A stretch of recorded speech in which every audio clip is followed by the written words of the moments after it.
The Vikings were diverse Scandinavian seafarers from Norway, Sweden, and Denmark, whose raids and subsequent settlements significantly impacted the cultures of Europe and the Mediterranean regions.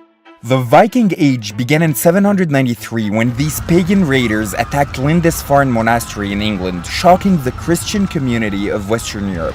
They would keep returning, raiding, and then even settling across the northern hemisphere for about 3 centuries, becoming an integral part of early medieval Europe. The Vikings were not known as Vikings at the time. The word Viking is believed to come from the old Germanic word Weising, meaning pirate. Most Scandinavians were not Vikings. The term applied only to those who took to the sea for the purpose of acquiring wealth by raiding in other lands. Those who traded peacefully with other cultures were known as Northmen or Norsemen, among others. Contrary to the popular 18th century romanticized image of the Vikings as filthy and savage warriors wearing horned helmets, they were actually quite refined and paid a great deal of attention to hygiene and appearance.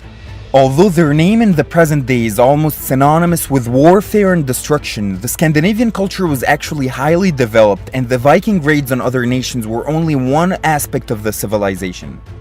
In Scandinavia, the Vikings were originally ruled by regional chiefs and worshipped pagan gods. They believed the gods gave each person the gift of life, and the person must prove himself worthy by being brave and glorious.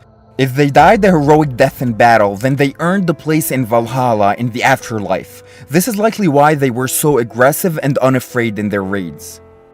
The Viking society was divided into aristocracy, lower class, and slaves. Women had relatively many rights. They could own property, for example, which was unusual at the time. It is unclear why exactly the Vikings started raiding overseas. It might be because they were a slave-based society who kidnapped foreigners as slaves, or because there was a surplus of young men looking for wealth and land. It might also be because Europe at the time was vulnerable and politically fragmented after the fall of Rome.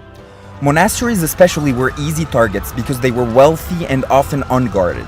Initially, the Vikings only came for wealth, raiding, plundering, and taking slaves, and then returning home in time for harvest. However, as time went on, they began to settle, seeking territory and power. The Vikings went to the British Isles, Ireland, and Faroe Islands, and around 900 they colonized Iceland. Their settlements there and in Greenland placed them in an ideal position to travel as far as North America long before Christopher Columbus. The Vikings had the biggest impact on Northern Europe, where they settled the most. They subjugated the majority of Scotland and its islands and founded the first trading centers in Ireland such as Dublin, Waterford, and Limerick.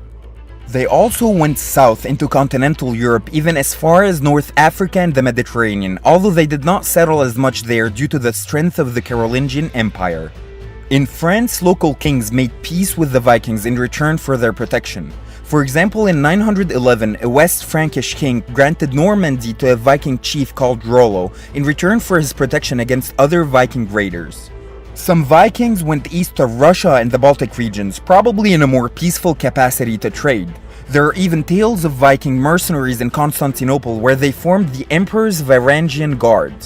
The Vikings wreaked particular havoc against the Anglo-Saxons in England. The Christian Anglo-Saxons believed the Vikings were sent by God as punishment for their sins. Consequently, King Alfred made big efforts to enforce and spread Christianity as a deterrent against the Vikings.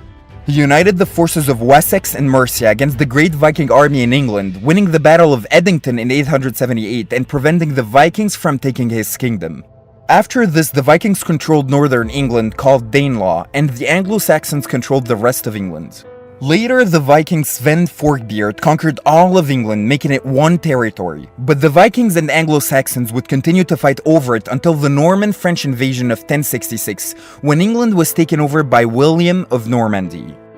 By this time, the Vikings had become increasingly Christianized due to their interaction with Western Europe. This helped them assimilate into other cultures, making peace, trade, and marriage through a Christian identity.